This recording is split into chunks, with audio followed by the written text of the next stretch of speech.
Adisuafo beye aduosia na wo mo anya MTN Bright Scholarship Award yi ebi emu nchemu yede ebebro no obri yebo a SHS nso no mperimfo chemu asade enkwada no ntede nya baabi na no ntino dan ya na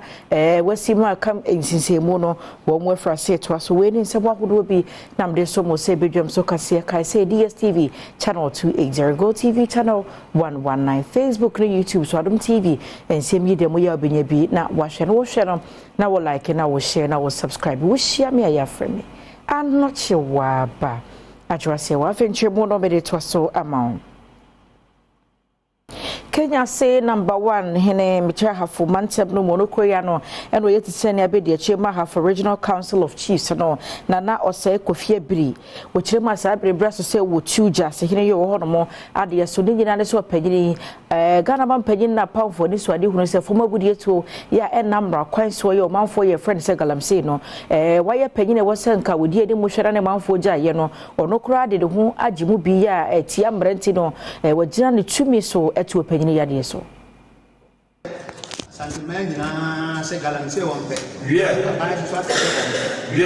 ama mabom de se mape agifise do kwa ka jinse ma hemfo wa obe ya sa du bia betu aka na wotim munyina community man ne ba ya kana se se da community man ne ba ni galamsey bia community man aba ko shembi ono mu galamsey na wo to na bi jaso ngro number bo bi choko nyaso so membo Wonam sansem nso ade futuo emampanifo a womo mpatem wo se womo enhwe se womo beboa amampuntu aba won empatem wo sande tudwa se ono etu anamon ade ahwe se galamsey ebe firi mpatem wo no enipa bi ani nye ho nanso no wono de obeye bia se ne obeko atia galamsey wo mpatem wo Komia obedi a obo akomia no bai ene mai na namori agbeja ye nse ne si bi me nsa se tie na na kokko kanya se na mutugu ye se bi pepe ene ka kan ya mo ne kanya se na maka motai so na mo shishasi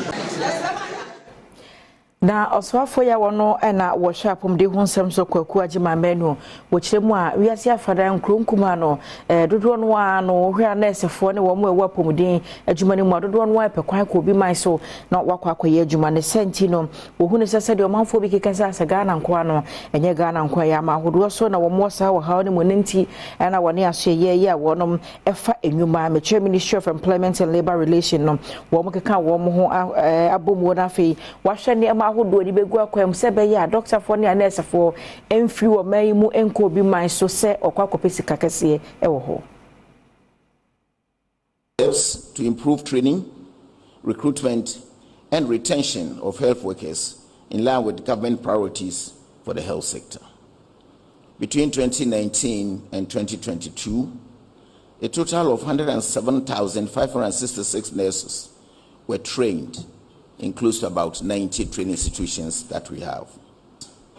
The ministry has employed and deployed 152,472 health professionals, the majority of whom were nurses. Despite these achievements, health worker migration remains the major challenge affecting staff retention. This has become a global phenomenon and not very unique to Ghana. We are, however, collaborating with the Minister of Labor on the migration policy in the sector to address the current and future issues. Nekasa yemu en wasan so kire ayaresabia hodo a NDC amumu penso wono hyase a wantumi anwie ya MPP amemu ababeto aso La and Shama, we got funding. Unfortunately, something happened. We couldn't continue that way, and we got it stuck there. If you can show us a slide for La, for example. We started working seriously on La, and we saw MTN Bright Scholarship we nsiachi ba bia mpanimfo bo homoden na wode amade suafo a wo munima de pa nkobetimi asuade akwachi nso wo mochi enibie na MTN Bright Scholarship yi bankran kupon ma se ya wo mo eda adwumako no abo homoden adesuafo ma akoma kwa duosia 60 na wotimi ama wo mo sa scholarship yi se won fanto a wadi asuaso na se wadi ni so na won suade enu achi se bia brabo mo mfaso no Sabekebe. And your 20th anniversary and your 25th anniversary and your promise you say your Bema scholarship at the Abua Ranti and Mabawa wo mu hia support no mo dia ko school ye hwe university in 2017 no and ye first 3 years of Bright Scholarship Awards and ye 25th anniversary last 2022 so ye sign cast ye be sign ye biom nti ye hwe say every year no ye be ma 100 but this year sanya ye hwe na ne emesi kono na was say ye bibika crisis this year ye ma 120 into next year and ye be this set of scholarships but say the enso ye beboa aban ewo addition kola ne mranche ne amaba wa addition say betimi a support MTN Ghana as a good corporate citizen ye feel say sa niema no niema bia ye betimi aboa na yenso ya hwese communities a ye adwuma ni nyina mo nso be benefit from adwuma ye enwachi wode to wan krankran no nyumako awodo anim se wo mo nso enye wafamu de emoa na ngomasua enko nanim ewo man yi emu onse ye nyina ye nka mom ni emoa na ye adwuma ne so company ba ko ntumi enso ye nyina ye ba together ye betimi aboa ban Adom kase ne wo mo a enya asa scholarship bi etwetwe enkomo ye menka chem tiemfo ne se me don wase bebre the science say because school de bia say first year there metumi tua me school fees there now na me dwen okwan me fa so tua coming years no but then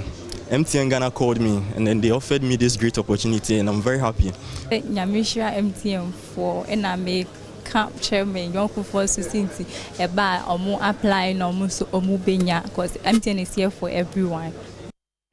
Everyone wanna fe yenko eye obri yeboa ento so school no emo na headmaster wo ye Evan Jomo Gleve na ni ajepa ne nyina ne se boys dormitory a empenifo a wonom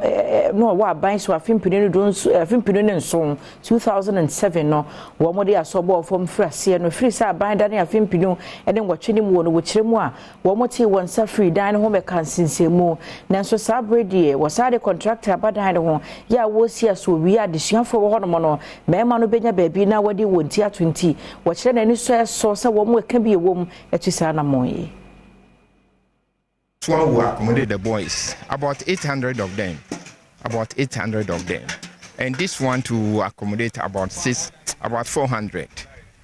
So with the accommodation challenges, it will be things of the past. It's a huge project. So I'm thankful to our MCE because he has been spearheading this. He has been spending money, his personal money, assembly money. He devoted every money to this school.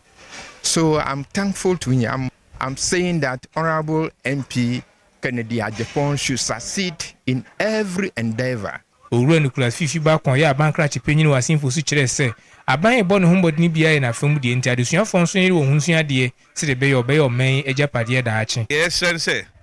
teachers no omo bo hu modern since ya hwe science and maths quiz there omo qualify omo be call manim omo nkoso in the midst of challenges no omo mbo ankwara no saa so na yesira awofo se edu ba bia momu njai mo teachers ne aban peso omo so mo abi omo betum dia bo bia no omo famwa na nanom so yesira omo school no ye omo dia because school no late o man hindi na da so on na she school na so man saa bia na di school nti na nanom so mbrem afeda mo de man boy ifrasin fosu ene bradom kase enema hodo ye ma ewie mu esesa se bia nsuo bre wo seto no entre ne honto na afi bra o manfo ni na no e hodo mo na tigo climate change afi enua ensuo ne nema hodo etwa e ho hia no sa climate change ya tumi ma e ha dwen kakra na mpanimfo adi ho dwuma sonkokora e wo ye Kenya man no emu na ye major climate summit na dwumede no ase no na ebibre mu aman no mpanimfo ekopie mu hodo mo wo mo de tudwa se braso se aman no nyina no keka ho bom gigi sika na climate change ho na montuo no mudi anya sanwe ya da chinchirima ebebre koyeye wo Kenya ne so na Badwam so kase emfa ensi wo hia me aye freme anoche wa ba ajwa se wa da obokrata no ne online portal so mpensempense mo no ebeto so